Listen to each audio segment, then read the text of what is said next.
Are you Daniel Whitmore's mother? The voice on the phone sounded calm, professional, and completely unfamiliar.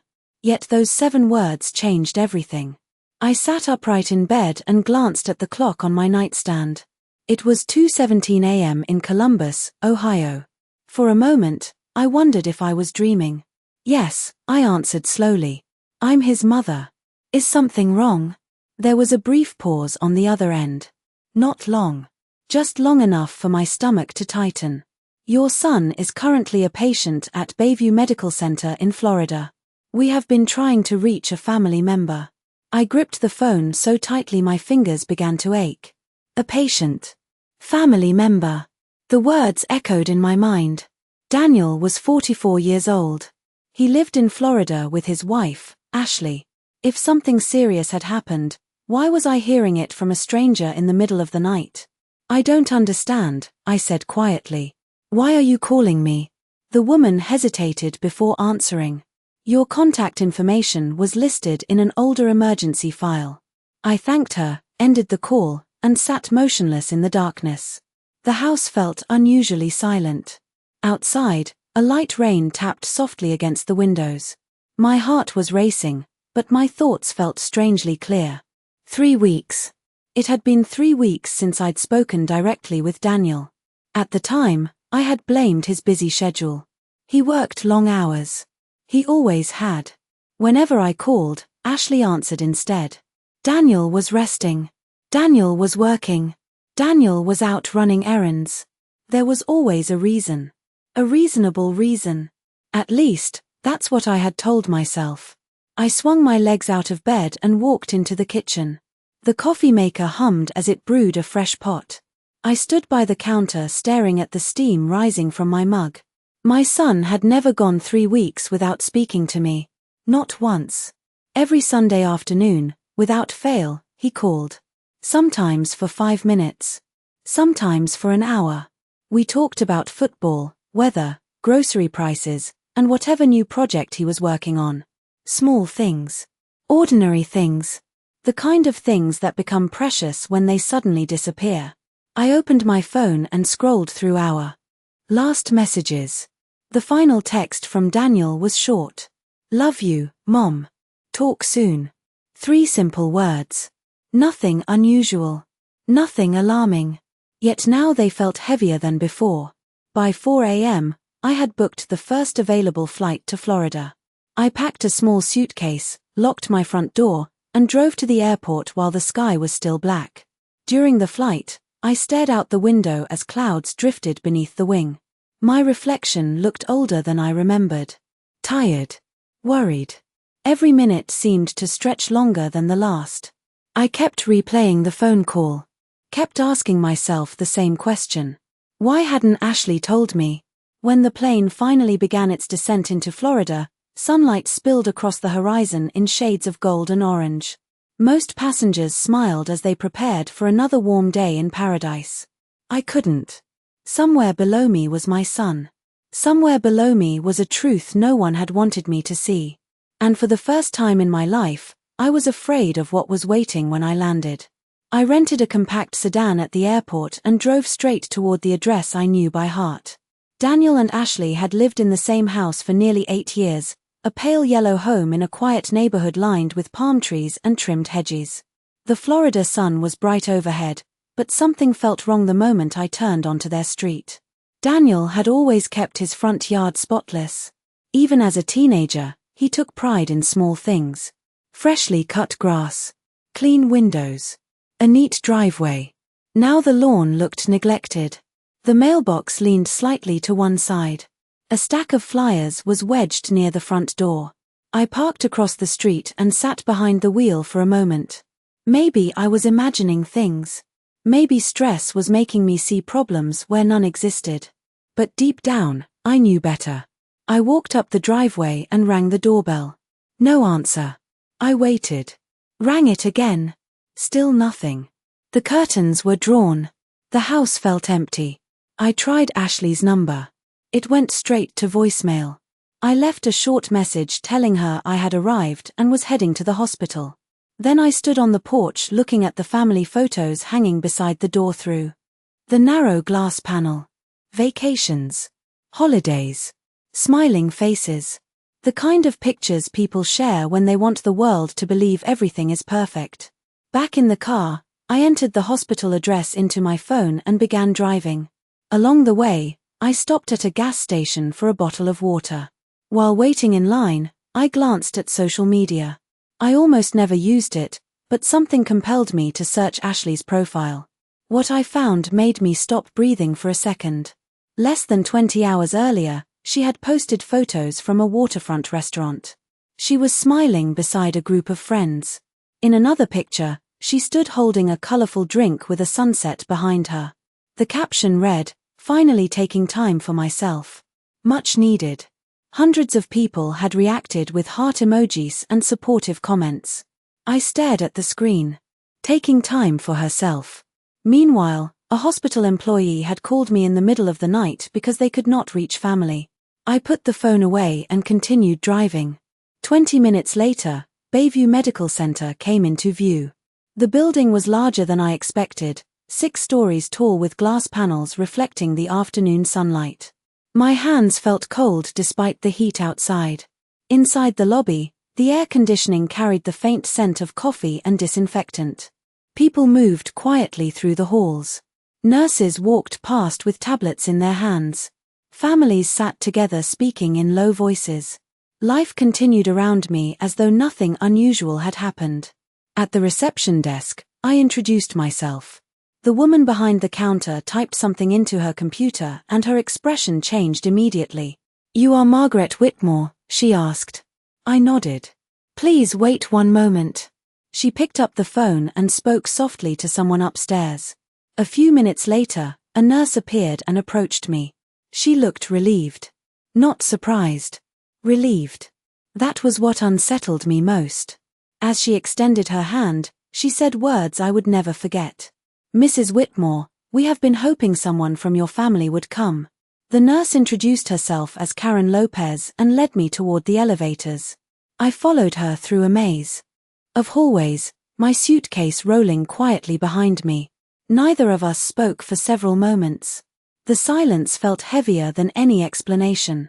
Finally, as the elevator doors closed, I asked the question that had been haunting me since the phone call. "How long has my son been here?" Karen looked down briefly before answering. "Almost 3 weeks." I felt the air leave my lungs. 3 weeks. 3 entire weeks. During that time, I had watered my garden, attended church, gone grocery shopping, and worried about why Daniel had not called. All while he was lying in a hospital bed less than a 2-hour flight away. "Nobody contacted me," I said quietly. Karen nodded. "We were given information that immediate family had already been notified."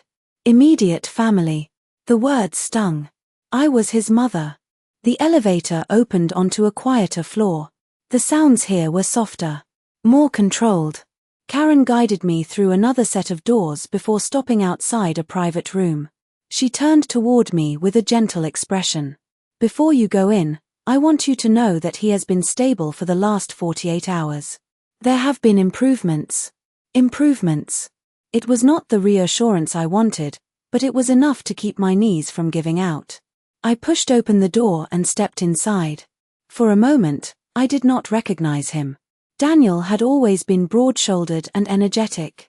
Even in his 40s, he still looked like the young man who used to help neighbors move furniture on weekends. The man lying before me seemed smaller somehow. Tired. Pale. His eyes were closed. A television mounted on the wall played silently in the background. I walked slowly to the bedside and sat down. My hand trembled as I reached for his. "Daniel," I whispered. "Mom is here." There was no response. I sat there for what felt like hours, watching the steady rhythm of the monitors and listening to the distant sounds of the hospital beyond the door. Every now and then, I studied his face, searching for signs of the boy I had raised. The boy who used to ride his bicycle through our neighborhood until the streetlights came on. The boy who called me after his first day of college because he was homesick. The boy who never forgot my birthday. Karen returned later that afternoon carrying a folder. "There are some administrative matters we may need to discuss," she said carefully. Then she hesitated. "Mrs. Whitmore, can I ask you something?" I nodded. "Has your daughter-in-law been keeping you informed about his condition?" The question caught me off guard. "No," I admitted. "I did not even know he was hospitalized." Karen exchanged a glance with another nurse standing in the hallway. It lasted only a second, but I noticed it. "Is something wrong?" I asked. Karen chose her words carefully. "Let us just say there has been a lot of confusion regarding communication." Confusion. It sounded harmless. Yet something in her voice told me it was not harmless at all. As evening settled outside the hospital windows, I looked down at my son and realized the worst part was not what I knew. It was what I did not know. And for the first time since arriving in Florida, I began to suspect that someone had worked very hard to keep it that way. That night I remained in the hospital long after visiting hours had ended. Nobody asked me to leave. A nurse brought me a blanket and a cup of coffee that had long since gone cold before I remembered to drink it. Outside the window, the lights of the city shimmered against the dark Florida sky. Inside the room, time seemed to move differently. Every small movement from Daniel drew my attention. Every sound made me look up. Around 9 o'clock, my phone finally rang. Ashley. I stared at her name on the screen before answering. "Margaret," she said, sounding surprised. "I just got your voicemail. What are you doing in Florida?" Not "how is Daniel?" Not "where are you?" Not anything a worried wife would ask. "What are you doing in Florida?" "I am sitting beside my son," I replied. Silence followed. A long silence. "Oh," she finally said. "You went to the hospital." The words settled heavily between us. "Why did nobody tell me he was here?" I asked. Her answer came quickly. Too quickly. Everything happened so fast. I was overwhelmed. I assumed the doctors had contacted everyone. I looked around the room. 3 weeks. 3 weeks of silence. They did. Not, I said calmly. In fact, they had trouble finding anyone. Ashley cleared her throat. "Well, I have been handling a lot. You do not understand how stressful this has been." I almost laughed, but I did not. Instead, I glanced toward Daniel. "No, Ashley. I think I understand more than you realize." She ended the conversation shortly afterward, claiming she was busy. Busy. The same word she had used for weeks whenever I asked to speak with my son. After the call, I sat quietly, replaying every conversation we had shared over the past year. Small things began resurfacing. Times when Ashley answered his phone.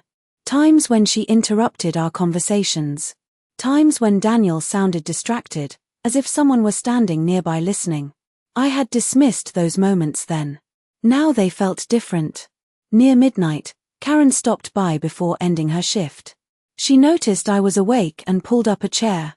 "You should try to get some rest," she said kindly. "I will sleep later," I answered. She smiled softly. Then her expression changed. "Mrs. Whitmore, there is something I have been wondering." I looked at her. "What is it?" She folded her hands together. "When your son was first admitted, he asked about you several times." My heart skipped. "He did?" She nodded. "At the beginning, whenever he was awake enough to talk." I stared at her. "Then why was I never contacted?" Karen looked uncomfortable. "I cannot answer that. But I can tell you this. He expected you to come." For several seconds, neither of us spoke. The room felt very still. I looked at Daniel sleeping quietly beneath the hospital lights. He had been asking for me. All this time, he had been asking for me. As Karen left the room, she paused at the doorway. "Sometimes," she said gently, "the truth starts with the questions nobody wants answered." After she disappeared into the hallway, I sat alone beside my son and realized I was no longer searching for explanations. I was searching for the truth. The next morning, I woke in the reclining chair beside Daniel's bed. For a few seconds, I forgot where I was. Then I heard the quiet hum of medical equipment and remembered everything. Sunlight filtered through the window, casting long beams across the floor. Daniel looked the same as he had the night before, resting peacefully, unaware of the storm that was beginning to form around him. I stood, stretched my stiff back, and walked to the cafeteria for coffee. As I waited in line, I found myself thinking about all the times I had trusted Ashley without question. When Daniel married her, I welcomed her into the family. I remembered helping them move into their first apartment. I remembered holiday dinners, birthday parties, and long conversations around the kitchen table. Nothing about those memories felt false. Yet lately, something had changed. The problem was that I could not pinpoint when. Back upstairs, Karen was reviewing paperwork at the nurse's station. When she saw me, she smiled warmly. "Good morning, Mrs. Whitmore." I thanked her for everything she had done and was about to return to Daniel's room when she stopped me. "There is something you may want to have." She handed me a small clear plastic bag. Inside was an older cell phone. "This was among your son's personal belongings when he arrived." I stared at it. The device looked familiar. It was not the newer phone Daniel usually carried. It was an older model I had seen years ago. "Has anyone collected it?" I asked. Karen shook her head. "No one requested it." I thanked her and carried the bag back to the room. Sitting beside the window, I carefully powered the phone on. To my surprise, the battery still had a charge. The screen lit up. There was no passcode. I hesitated. Part of me felt guilty. Another part remembered Karen's words. He had been asking for me. Slowly, I opened the messages. Most were ordinary. Appointment reminders. Store receipts. Notes from co-workers. Then I noticed a draft folder. Several unsent messages sat there. My hands tightened around the phone. The most recent draft was addressed to me. It had been written nearly a month earlier. "Mom, I need to talk to you. Things are not what they seem." That was all. No explanation. No details. Just that single sentence. I read it 3 times. Then I opened another draft. "If something happens, please do not believe everything you are told." My heartbeat quickened. Daniel had never been dramatic. He chose his words carefully. If he wrote something like this, he had a reason. I continued scrolling. There were other unfinished notes. Fragments of thoughts. Mentions of financial stress. References to arguments. Nothing definitive, but enough to leave a trail. A trail someone had never expected me to find. I lowered the phone and looked across the room at my son. The pieces still did not fit together, but for the first time, I could see their edges. Someone had been controlling the story I received. Someone had decided what I was allowed to know. And now, sitting quietly beside Daniel's bed, I made a decision. I would stop accepting explanations. From this point forward, I would follow facts. The more I looked at the messages on that old phone, the more uneasy I became. None of them provided a complete answer, yet together they painted a picture that was impossible to ignore. Late that afternoon, I stepped out of Daniel's room to clear my head. The hospital corridor was quiet. Families passed by carrying flowers and small bags of personal belongings. Life moved forward around me while I felt trapped inside a puzzle that grew larger with every piece I uncovered. As I stood near a window overlooking the parking lot, my phone rang. The number was unfamiliar. Normally, I would have ignored it. This time, I answered. "Mrs. Whitmore," a male voice asked. "Yes. My name is Eric Patterson. I am an old friend of Daniel's." I immediately recognized the name. Daniel had known Eric since college. They had remained close for years. "Eric," I said, surprised. "How did you find me?"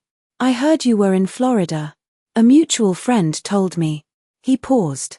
"I have been trying to reach Daniel for weeks." My grip tightened around the phone. "You have?" "Yes." He stopped returning calls. That was not like him. We spoke for nearly 30 minutes. During that conversation, several things became clear. Eric had met Daniel for lunch about 2 months earlier. According to him, Daniel had seemed distracted and worried. Not frightened. Not desperate. Just burdened by something he was not ready to discuss openly. He kept saying he needed to make some changes, Eric explained. I asked what he meant, but he would not go into detail. I listened carefully. Did he mention Ashley? Another pause followed. Only once. What did he say? Eric sighed. He said he felt like he was losing control of his own life. Those words stayed with me long after the call ended. Losing control of his own life. That evening, I returned to Daniel's room and sat quietly beside him. The sun was beginning to set beyond the hospital windows, casting the room in soft orange light. I opened the old phone again. This time, I searched through the notes application. Most entries were harmless reminders. Grocery lists. Work deadlines. Appointments. Then one note caught my attention. It was dated 6 weeks earlier. The entry contained only 3 sentences. Meeting scheduled next Tuesday. Important documents ready. Do not tell Ashley until everything is finalized. My heart began to pound. Important documents. Finalized. The wording sounded deliberate. Professional. Almost legal. I read the note several times before placing the phone on my lap. If Daniel had been planning something significant, where were the documents now? And why had he felt the need to keep it secret? As darkness settled outside, Karen stopped by for her evening rounds. She noticed my expression immediately. You found something, did you not? She asked gently. I looked toward my sleeping son before answering. Not answers. Just more questions. Karen nodded knowingly. Sometimes questions are exactly where the truth begins. After she left, I sat in silence listening to the steady rhythm of the monitors. Somewhere beyond these hospital walls was a story I had not been allowed to hear. But the walls around it were beginning to crack. And for the first time since arriving in Florida, I felt certain that someone was becoming nervous. The following morning began like every other since I arrived. I woke in the chair beside Daniel's bed, checked the monitors, and waited for some sign that the day would be different. For several hours, nothing changed. Nurses came and went. Doctors reviewed charts. Sunlight moved slowly across the floor. Then, shortly after noon, I noticed something. Daniel's fingers moved. At first, I thought I imagined it. I leaned closer. A few seconds later, his hand twitched again. My heart immediately began racing. I pressed the call button, and within moments Karen entered the room. She examined him carefully before offering a cautious smile. That is a good sign, she said. A very good sign. The next few hours felt longer than the previous week combined. Every small movement carried meaning. Every change drew attention. Then, just before sunset, Daniel opened his eyes. Only briefly. Just a few seconds. But it was enough. Daniel, I whispered, standing beside the bed. His gaze moved slowly until it found me. For a moment, confusion crossed his face. Then recognition appeared. I watched tears gather in the corners of his eyes. Mom! The word came out weak and strained, but I heard it clearly. It was the most beautiful sound I had heard in weeks. I am here, I said, squeezing his hand gently. You do not need to worry. I am right here. He closed his eyes again from exhaustion, but this time he did not drift completely away. Throughout the evening, he experienced short periods of alertness. The medical staff encouraged him to rest, yet during one of those quiet moments he looked directly at me and asked a question that immediately caught my attention. How long have you been here? Almost 4 days, I answered. His expression changed. 4 days. I nodded. The hospital called me. He stared at the ceiling for several seconds. They called you? There was something in his voice I could not ignore. Surprise. Genuine surprise. Daniel, I said carefully, did you think I knew? He slowly shook his head. No, a chill moved through me. I thought someone would tell you. The room became very quiet. Nobody did, I replied. His eyes closed briefly. When they opened again, they seemed older somehow. More tired than before. I tried. The words were barely audible. I leaned closer. Tried what? To call. My pulse quickened. When? Before. He swallowed slowly. Phone disappeared. I remembered the old device Karen had given me. The unsent drafts. The unanswered questions. Suddenly, they know. Longer felt like random clues. They felt connected. Daniel rested before speaking again. Ashley said she would handle everything. I waited. Then nobody came. The disappointment in his voice hurt more than anger ever could. He genuinely believed he had been abandoned. I held his hand tighter. "Listen to me," I said softly. "I never stopped looking for you. And I am not going anywhere now." He nodded faintly. A few minutes later, fatigue overtook him and he drifted back to sleep. But before closing his eyes completely, he whispered something that stayed with me long after the room grew quiet. "There are things you do not know yet." As darkness settled outside the hospital windows, I sat beside my son and stared at the city lights in the distance. The truth was finally moving toward me, and based on the fear I had just seen in Daniel's eyes, I knew it was far bigger than I had imagined. The next day, Daniel remained awake for longer periods. His strength was still limited, but the fog that had clouded his thoughts seemed to be lifting. By afternoon, the room felt different. For the first time since I arrived, I was not speaking to a patient. I was speaking to my son. Karen stopped by briefly and smiled when she saw him alert. After she left, Daniel turned toward me. "Mom," he said quietly, "I need to tell you something before Ashley finds out you are asking questions." The seriousness in his voice immediately caught my attention. I moved my chair closer. "Take your time," I said. He stared at the ceiling for several moments as if organizing memories that had been scattered for weeks. "A few months ago, I met with an attorney." My heart skipped. The note on the old phone suddenly came rushing back to me. The scheduled meeting. The important documents. "Why?" I asked. Daniel swallowed carefully. "Because I was reviewing our finances." He paused. And things did not make sense.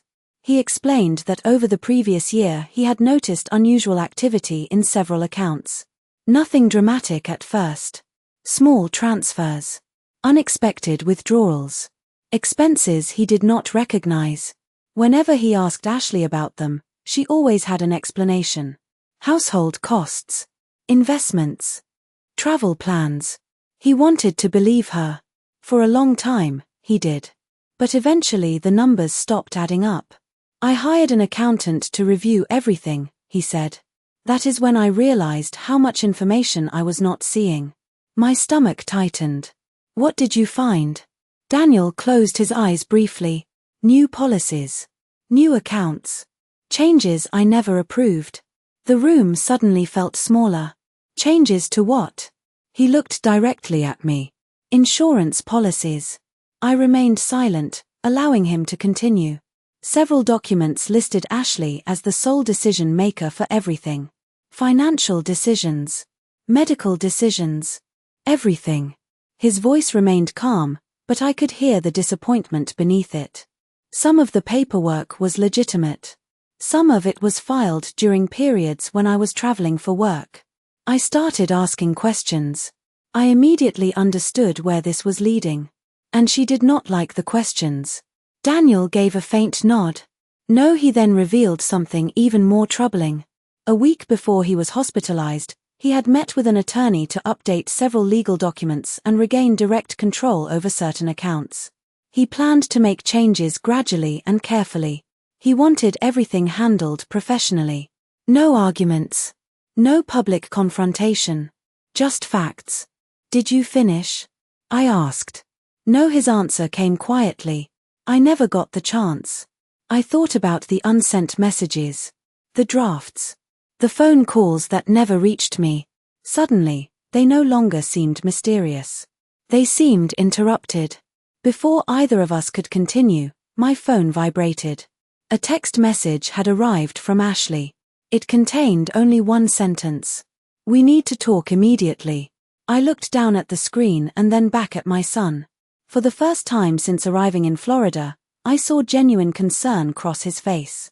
"Mom," he said carefully, "be very careful what you tell her. She does not know what I have already told you." I did not respond to Ashley's message right away. Instead, I slipped the phone into my purse and looked back at Daniel. For the first time since I had arrived in Florida, I felt as though the pieces were finally coming together. Not all of them, but enough to see the outline of the truth. You need to focus on getting better, I told him. Let me worry about the rest. Daniel gave a faint smile. It was small, but it reminded me of the son I had known all my life. Over the next 2 days, his condition continued to improve. He was able to sit up for short periods and hold longer conversations. Meanwhile, I quietly gathered information. I spoke with the attorney Daniel had mentioned. I reviewed documents he had already prepared. Everything was professional, organized, and completely legal. The attorney confirmed that Daniel had begun updating financial records and reviewing long-term planning decisions months before his hospitalization. More importantly, he confirmed that several changes Daniel intended to make had never been completed because the process had been interrupted. Ashley called repeatedly during those days. Sometimes she left messages. Sometimes she sent texts. Her tone shifted each time. Concern. Frustration. Anger. Then concern again. Yet despite all the messages, she never once came to the hospital while I was there. That fact spoke louder than any explanation she offered. On the third morning, Daniel received encouraging news from his doctors. Recovery would take time, but the outlook was positive. After the medical team left the room, he looked out the window for a long moment before turning back to me. I want to come home with you when I am discharged, he said. The words caught me by surprise. To Ohio? He nodded. Just for a while. I need distance. I need clarity. I reached over and squeezed his hand. Then that is exactly what we will do. A week later, Daniel was strong enough to leave the hospital. As we rolled his suitcase through the lobby, I felt something I had not experienced since receiving that late-night phone call. Relief. Not because every question had been answered. Not because every problem had been solved. But because my son was walking beside me. Outside, the Florida sunshine felt warmer than I remembered. We loaded our bags into the car and began the drive toward the airport. Along the way, Daniel stared quietly through the window. Finally, he spoke. You know what hurts the most? I glanced toward him. What? He thought for a moment before answering. Realizing how close I came to losing people who actually cared about me because I trusted the wrong person to speak for me. Neither of us said anything after that. We did not need to. Several hours later, as our plane climbed above the clouds, I looked across the aisle at my son. He was asleep, peaceful for the first time since I had seen him in that hospital room. I thought about everything that had happened. The phone call. The unanswered questions. The secrets. The silence. And I realized something important. The greatest gift a parent can give is not money, advice, or protection. It is showing up when it matters most. I almost lost my son without ever knowing the truth. Instead, I found both. And as the Ohio skyline appeared beneath us that evening, I knew we were not returning home defeated. We were returning home together.